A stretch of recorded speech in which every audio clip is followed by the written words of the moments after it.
અત્યારે જ આ બધા શસ્ત્રો છે એમ નહીં, જૂના જમાનામાં પણ અગ્ન્યાસ્ત્ર, વાયવ્યાસ્ત્ર, પર્જન્યાસ્ત્ર અને આ બ્રહ્માસ્ત્ર, આવા બધા ભયંકર અસ્ત્રો હતા. અને એ અસ્ત્રો, એના મંત્રો એટલે કે એની ફોર્મ્યુલા, એની ટેકનિક એ બધી ઋષિઓ પાસે હતી. પર્જન્યાસ્ત્ર છોડે ને ખૂબ વરસાદ ભયંકર, બારે મેઘ ખાંગા થાય, ત્યારે સામે વાળો વાયુયાસ્ત્ર છોડે અને વાયુ એવા વાય કે વાદળા બધા વયા જાય. આપણે ત્યાં થોડો આમ વરસાદ માંડ માંડ રાહ જોતા હોય ને પછી થાય ને, પણ એની હારે વાવડો હોય, પવન પણ હોય, એટલે વડીલો એમ કહે કે વરસાદ આવ્યો તો ખરો પણ આ ટકશે નહીં. કેમ? તો કે વાવડો છે, પવન છે. તો પર્જન્યાસ્ત્ર એનો એક જણ પ્રયોગ કરે તો સામે વાયુવ્યાસ્ત્ર હોય, એક બાજુ અગ્ન્યાસ્ત્ર અને અગ્નિની વર્ષા થાય તો સામે વાળો પર્જન્યાસ્ત્રનો પ્રયોગ કરે અને અગ્ન્યાસ્ત્ર એના પ્રભાવને ખતમ કરે. પણ બે બ્રહ્માસ્ત્ર જ્યારે આકાશમાં ટકરાય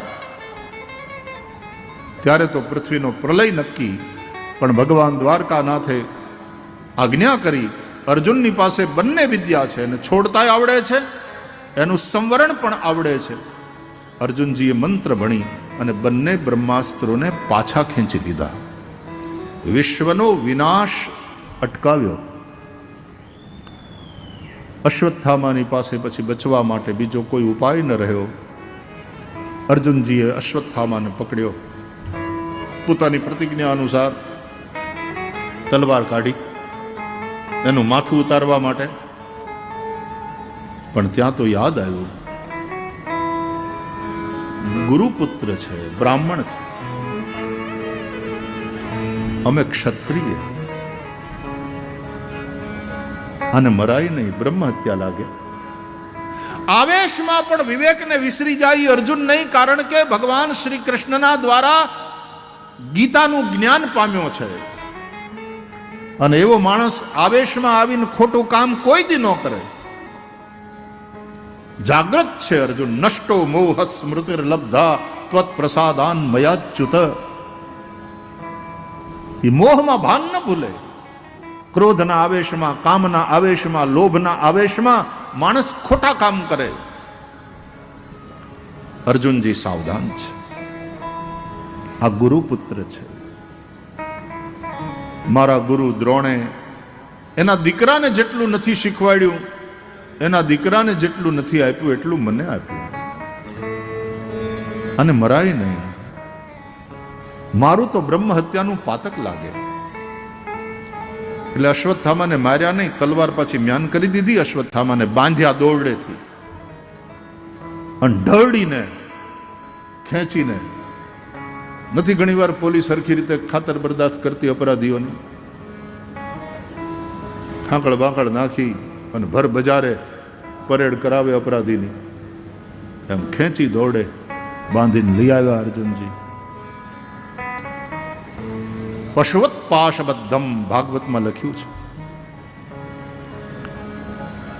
જેમ હિંસક યજ્ઞ કરનારા બલિના પશુને બાંધીને ઘસડીને લઈ આવે,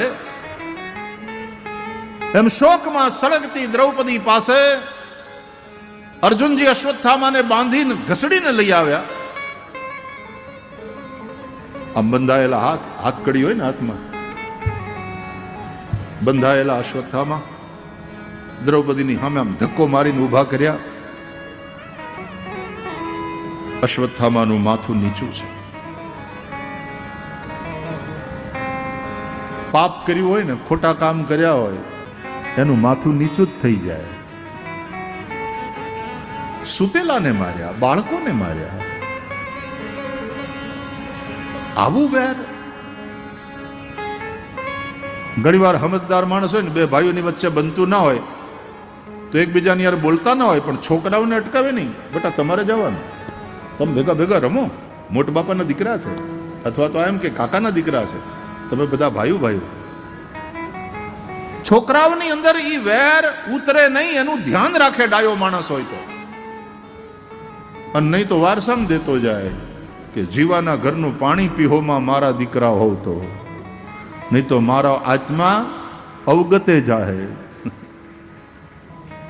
આમ વેર પણ વારસામાં આપતા જાય નહીં. વેરનો અગ્નિ ક્ષમાના પાણીથી બુજાય, અને ક્ષમા ઈ જ આપી શકે જે વીર હોય. ક્ષમા વીરસ્ય ભૂષણમ. કાયર ક્ષમા આપે ને એને ક્ષમા ન કહેવાય, કાયરને શોભે નહીં. હવે કોઈક મજબૂત માણસ હોય અને એણે ભર બજારે આમ થપાડ મારી દીધી, અને ઓલ્યો હોય હાવ ખીલ પાંખડી, દુબળો પાતળો, એટલે એ વળી પાછો એમ કે મારે તારા જેવું નથી થવું, જા મેં તને માફી આપી, વયો જા. હવે એ માફી કહેવાય? તારામ તાકાત? આ કાયરતા છે. ક્ષમા કોનું ભૂષણ છે, કોને શોભે? વીરને. ક્ષમા વીરસ્ય ભૂષણમ. તમે વીર હોય, તમારામાં તાકાત હોય કે એક થપ્પડ સાથે સામેવાળાને બોલતો બંધ કરી દો, અને છતાંય વયો જા, જા ભાઈ, વયો જા, આપણે વાત નથી વધારવી, જા વયો જા. એને ક્ષમા. અને એ ક્ષમા વીરનું ભૂષણ છે અને ધર્મનું એક મહત્વનું અંગ છે. રડતા દ્રૌપદી અશ્વત્થામાની સામે જોયું.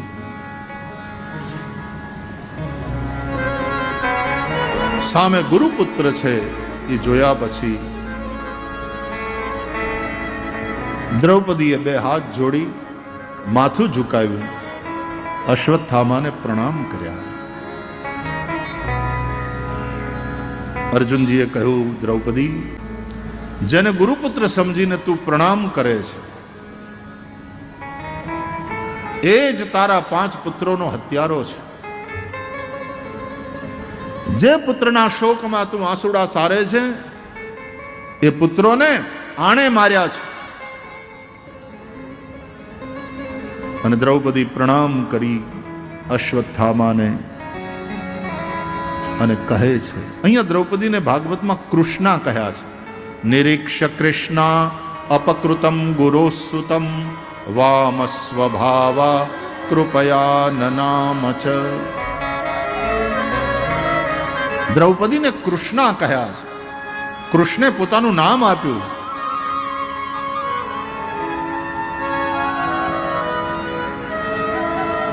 ક્યારે નામ આપ્યું કૃષ્ણે પોતાનું? કારણ કે કૃષ્ણના જેવા ગુણવાળી છે દ્રૌપદી. અત્યારે બ્રાન્ડિંગ બહુ મહત્વની વસ્તુ થઈ ગઈ છે ને, એટલે કોઈનું નામ તમે એમને ન વાપરી શકો, એની અનુમતિ વગર ન વાપરી શકો. એની એક બ્રાન્ડ વેલ્યુ હોય. આ આપણો ભારત સરકારનો લોગો છે એ બધાય ન લગાડી શકે. એ ધારાસભ્ય હોય, વિધાનસભ્ય હોય, એ સંસદ સભ્ય હોય, સરકારી ખાતાના પેલામાં એમાં જ એ જે આપણો લોગો છે એ વપરાય. એમ ભગવાન શ્રી કૃષ્ણે પોતાનું નામ દ્રૌપદીને આપ્યું. દ્રૌપદી કૃષ્ણા. કેમ કે ભગવાનના જેવા ગુણવાળા છે, શ્રી કૃષ્ણના જેવા ગુણવાળા છે. ભગવાન કૃપાના સાગર છે, તો દ્રૌપદી દયાની દેવી છે. પોતાના 5 પુત્રોના હત્યારાને દ્રૌપદીએ પ્રણામ કર્યા અને પાછા બોલ્યા, મુચ્યતામ મુચ્યતામ એશ બ્રાહ્મણો નિતરામ ગુરુ. મુક્ત કરો, મુક્ત કરો, છોડી દો, આને છોડી દો. અરે કે પણ દ્રૌપદી, જેને છોડી દેવાની તું વાત કરે છે એણે જ આપણા 5 પુત્રોને માર્યા, હત્યા કરી છે. દ્રૌપદી બોલ્યા, બરાબર, તે હવે આપણે એની હત્યા કરશું, અને એની હત્યા કરતા આપણા દીકરા પાછા જીવતા થઈ જવાના છે. જો નહીં તો આ 5 દીકરા મરી ગયા એનો શોક હું એક માતા અત્યારે કરું છું અને રડું છું. હવે આને તમે મારી નાખશો તો એની માં પણ મારી જેમ શોકમાં રડશે. તમે એક માતાની આંખના આંસુ ન લૂછી શકો તો કાંઈ નહીં, તમે આને મારી નાખશો તો દુનિયાની એક બીજી માં રડશે, આંસુડા સારશે. એક માના આંસુ ન લૂછી શકો તો કાંઈ નહીં, દુનિયાની એક બીજી માને પુત્ર શોકમાં રડાવો તો નહીં, આટલું તો કરી શકો ને. મારોદી દસ્ય જનની ગૌતમી પતિ દેવતા,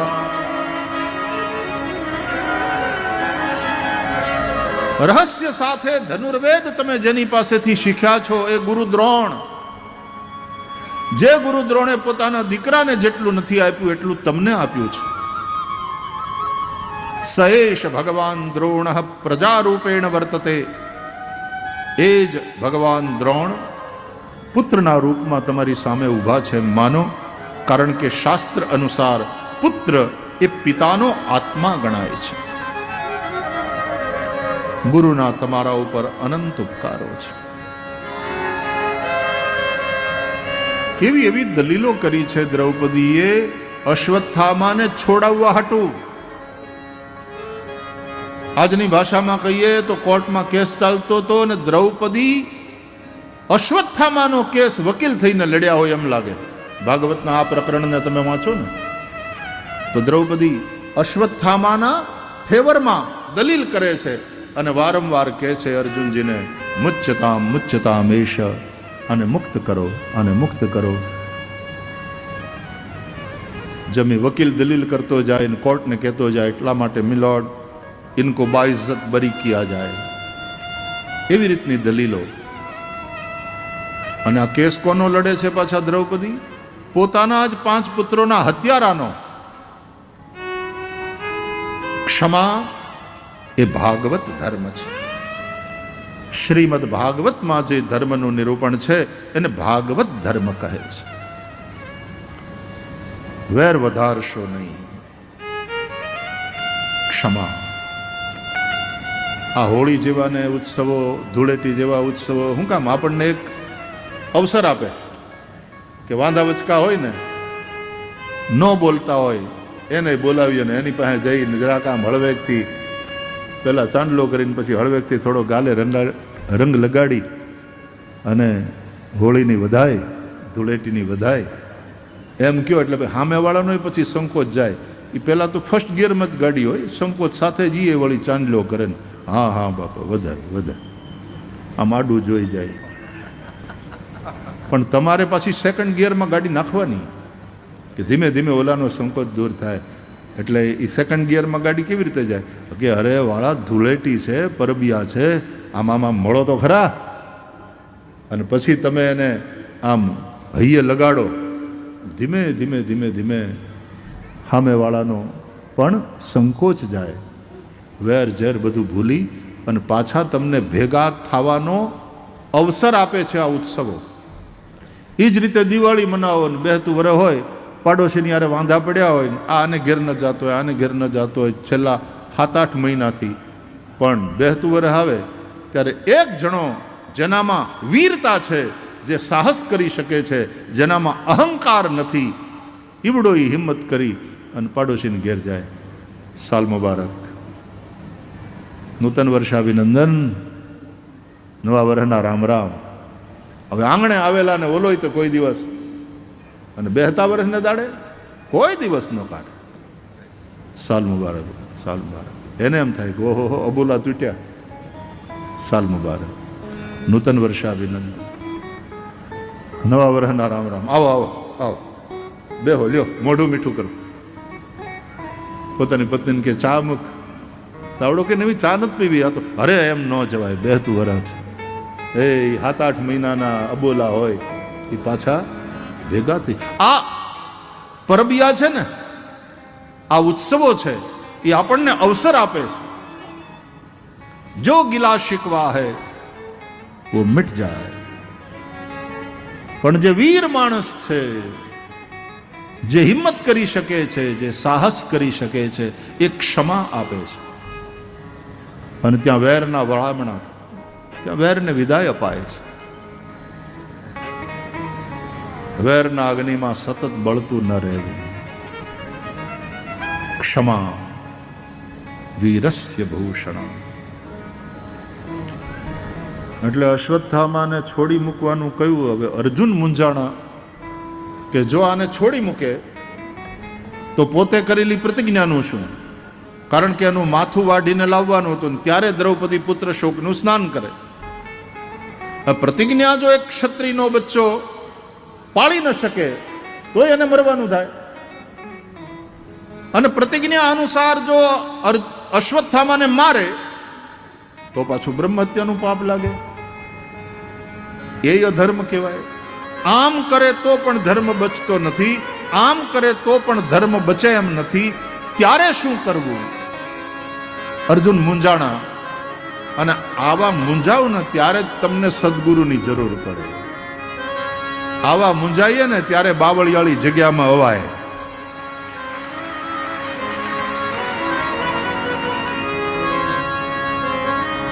ત્યાં આવીને એ આપણો પ્રશ્ન હોય એ રજૂ કરાય. સદગુરુ શ્રી કૃષ્ણ બાજુમાં ઊભા છે એટલે અર્જુને ભગવાનને કહ્યું કે તમે મારું માર્ગદર્શન કરો. આમાં મારે શું કરવું? શું કરવું તો ધર્મ બચે?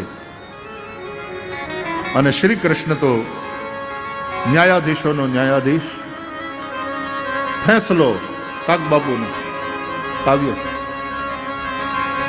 કંસ શિશુપાળ કૌરવ અને યાદવ ભીષ્મ ને દ્રોણ જમરાજ જેવા,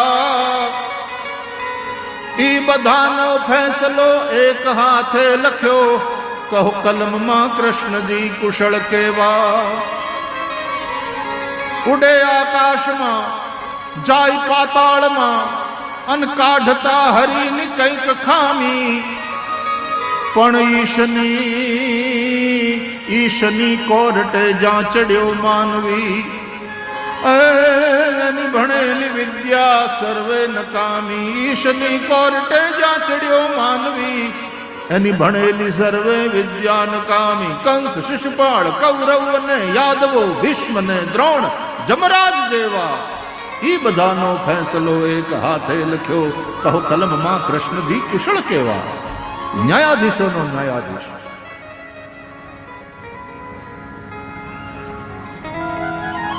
દ્વારકાધીશ ભગવાન તરફ જોયું કે આમાં મારે શું કરવું? મારું માર્ગદર્શન કરો, મારો ધર્મ કઈ રીતે બચે?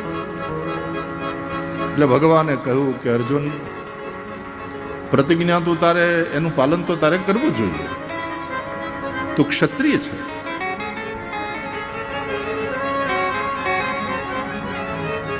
અને આતતાઈને મારવો જ જોઈએ. પણ એ જ્યારે બ્રાહ્મણ છે ત્યારે એની હત્યા શિરચ્છેદનથી નહીં થાય, શિખાછેદનથી થશે. બ્રાહ્મણની શિખાનું છેદન એ એની હત્યા છે. બ્રાહ્મણ પણ કંઈ ખોટું કરે તો એને પણ દંડનું પ્રાવધાન આપણા શાસ્ત્રોમાં છે. ઘણા લોકો એમ કે આ બધું બ્રાહ્મણોએ બનાવ્યું ને બ્રાહ્મણોએ પોતાના તરફી કર્યું, એવું ક્યાંય નથી. આવું એ લોકો બોલે જેના મગજમાં જાતિવાદનું ઝેર ભરાયેલું છે. બ્રાહ્મણોએ આ શાસ્ત્રોને ટકાવી રાખ્યા છે. બ્રાહ્મણોએ ધર્મને ટકાવી રાખ્યો. બ્રાહ્મણોએ સીધું સાદું જીવન જીવી, simple living and high thinking દ્વારા આ વેદો, આ ઉપનિષદો એને નથી માત્ર ટકાવી રાખ્યા, ધર્મનું પ્રબોધન કર્યું, સમાજને જાગૃત રાખ્યો છે. એટલા માટે ભૂદેવ કહીએ છીએ, પૃથ્વી ઉપરના દેવ ભૂદેવ. એટલા માટે આપણે બ્રાહ્મણોનો આદર કરીએ છીએ. તસ્માત બ્રાહ્મણ વંદ્યતે દેવાધીન જગત સર્વમ મંત્રાધીનશ્ચ દેવતા તે મંત્રા બ્રાહ્મણાધીન તસ્માત બ્રાહ્મણ વંદ્યતે. જો બ્રાહ્મણ કંઈ ખોટું કરે તો એને પણ દંડનું વિધાન છે. પણ એની હત્યા શિરચ્છેદનથી નહીં, શિખાછેદનથી. તો આ ડિસ્ક્રિમિનેશન ન ગણાય, આ ભેદ ન ગણાય. અત્યારના સમયમાં તો કાયદા બધા માટે એક હરખા.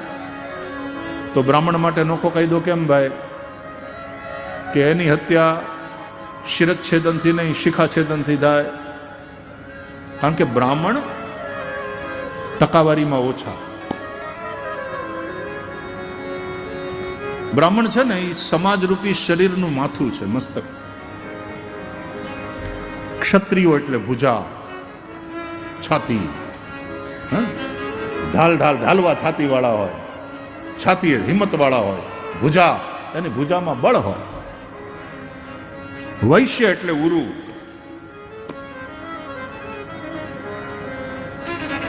અને શુદ્ર એટલે ચરણ. ચરણ ચાલતા રહે ત્યાં સુધી માણસનું જીવન ચાલતું રહે. આ શુદ્ર શબ્દને આજે આપણે ગંદો કરી નાખ્યો છે. શુદ્ર શબ્દ બહુ સરસ છે. બાકીના બધાય વર્ણોની જે ચિંતા કરે છે એ શુદ્ર છે. એના વગર કોઈનું કામ ન થાય. બ્રાહ્મણોનું કામ ન હાલે, ક્ષત્રિયોનું ન હાલે, વૈશ્યોનું ન ચાલે. અને બ્રાહ્મણોએ, આપણા ઋષિઓ એવી વ્યવસ્થા આપી કે કોઈ પણ કાર્ય હોય ત્યારે ચારે વર્ણોની જરૂર પડે. તમારે ત્યાં લગ્ન હોય ને તોય તે કુંભારની જરૂર પડે તમને. તમારે ત્યાં ઓલો ઢોલી આવીને ઢોલ વગાડી જાય ને તમે એને ગોળ ને તેલ ને બધું આપો. આપણે ત્યાં દરેકે દરેક જાતિનો, દરેકે દરેક કોમનો માણસ એ હંપીને રહે. પરસ્પરાવલંબિત આપણું જીવન છે. હવને એકબીજાની જરૂર પડે છે. શરીરના બધા અંગો એ કેવા હંપીને રહે છે. અહીંયા ક્યાંક વાગે, ગાલ ઉપર મચ્છરું બેઠું હોય એટલે મગજ સંદેશો મોકલે હાથને કે આને ઉડાડી. હાથ કે આપણે કંઈ લાગે કે વળગે, હવનું કામ હવ કરે. એમાં ન કર્યું એવું હાથ ક્યારેય કહેતા નથી. હા, હાથે બંધાયેલા હોય તો ટ્રાય થાય ત્યાં સુધી માથું હલાવીને માણસ મચ્છરાને ઉડાડે, માખીને ઉડાડી દે. પણ અહીં કંઈક ઘસરકો થયો હોય, અહીં કંઈક વાગી ગયું હોય તો હાથને એમ કહેવામાં આવે કે જરાક મલમ લગાડો. અને હાથ કોઈ દી ના પાડે છે? અરે પગમાં કાંટો વાગ્યો હોય અથવા તો પગમાં કપાસી થઈ હોય ને બહુ દર્દ થતું હોય તો માથું રાત આખી હુઈ ન શકે અને માથું વિચારે કે હવાર પડતા આનું ક્યાંક કરવું પડશે, આ દર્દનો કંઈક ઈલાજ કરાવવો પડશે. એમ સમાજલા બીજા વર્ગની પીડાને જોઈ અને સમાજનો ઉપલો વર્ગ એટલે કે જ્ઞાની, એટલે કે બુદ્ધિ જીવી એવો જે વર્ગ છે, બ્રાહ્મણ વર્ગ જેને આપણે કહીએ છીએ, એ સૂઈ ન શકે કે સમાજના આ વર્ગની પીડાને દૂર કરવા માટે શું શું થઈ શકે. ઉપાયો શોધો, એના રસ્તાઓ શોધો. બાકી માથું કોઈ દે એમ કે પગમાં કપાહી આપણને લાગે કે વળગે, હવનું કરે નહીં. માથું વિચારે કે આનો ઉપાય શું. જે વ્યવસ્થા આપણા શરીરમાં, દેહમાં છે એ વ્યવસ્થા આપણે દેશમાં લાવવી પડે. અને સમાજના બધા જ વર્ગો આ રીતે સંપીને રહે, એકબીજા માટે જીવે, એકબીજાનું દાજે, એકબીજાની મદદે તરત ઘસાઈ છૂટે એકબીજા માટે. તો જે વ્યવસ્થા શરીરમાં છે એ જ વ્યવસ્થા સમાજમાં આવે એવો સંદેશ આપણા ઋષિઓએ આપ્યો. અત્યારે તો જાતિવાદ એટલો બધો વકર્યો છે, વધ્યો નહીં વકર્યો છે. એટલો બધો જાતિવાદ વકર્યો છે. અને એમાં પાછી આવી રાજનીતિ, આ જાતિવાદને વકરાવવામાં રાજનીતિનો તે એનો રોલ છે. આ કડવી વાસ્તવિકતા છે. બાકી વ્યાસપીઠોએ જાતિ ભેદની વાત નથી કરી. અમારા આદ્ય શંકરાચાર્ય ભગવાન આપણા હિન્દુ વૈદિક ધર્મના ધ્વજાને પુનઃ વિશ્વમાં લહેરાતી કરનારા આદ્ય શંકરાચાર્ય ભગવાન એમ કહે, નમે જાતિ ભેદ, નમે મૃત્યુ શંકા, નમે જાતિ ભેદ, પિતા નૈવ મે નૈવ માતા ન જન્મ. જાતિ ભેદ, જાતિવાદ એ ખોટી વાત છે. કેરી કેરી છે પણ એના અલગ અલગ પ્રકાર છે ને, કે આ આફૂસ છે, આ કેસર છે, આ પાયરી છે, આ લંગડો છે. એમ કેરીના અલગ અલગ પ્રકાર છે ને, કેરી બધી કેરી, એમ માણસ બધા માણસ જ, પણ આ ક્ષત્રિય છે, આ બ્રાહ્મણ છે, હવના ગુણ જુદા છે. અને એ ગુણો અનુસાર દરેક વ્યક્તિને ભગવાને અલગ બનાવ્યો છે, યુનિક છે દરેક, और सब अपने आप में श्रेष्ठ है. એટલે આપણા વેદોમાં બ્રાહ્મણોસ્ય મુખમાસીદ બાહુ રાજન્ય કૃતઃ ઉરુ તદસ્ય જદ્વૈશ્ય પદવ્યાગ્મુ શૂદ્રો અજાયત. બ્રાહ્મણ, ક્ષત્રિય, વૈશ્ય, શૂદ્ર સમાજના આ ચારે વર્ણ એને સમાજના અંગરૂપ કહ્યા છે. તો બ્રાહ્મણ એ મસ્તક છે સમાજનું. કોઈ પણને તમે મળો ને એટલે સૌથી પહેલું એનું ધ્યાન ક્યાં જાય? એના પેટ ઉપર, એના હાથ ઉપર, એના પગ ઉપર નહીં, એના ચહેરા ઉપર. હામે એકબીજાને જોતા જોતા ત્યાં હામ રામ રામ કરો ને.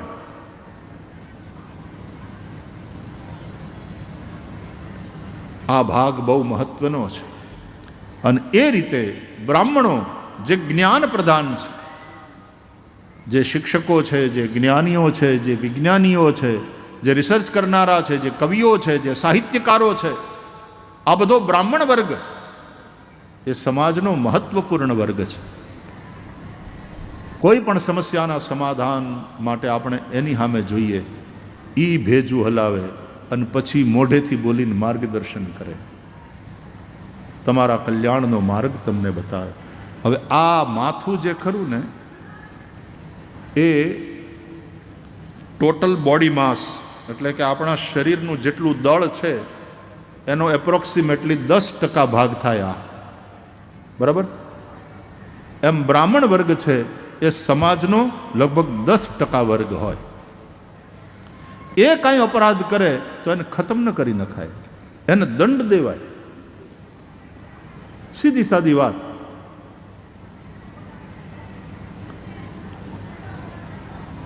આ કાપી નાખો પછી માણસ જીવતો રહે?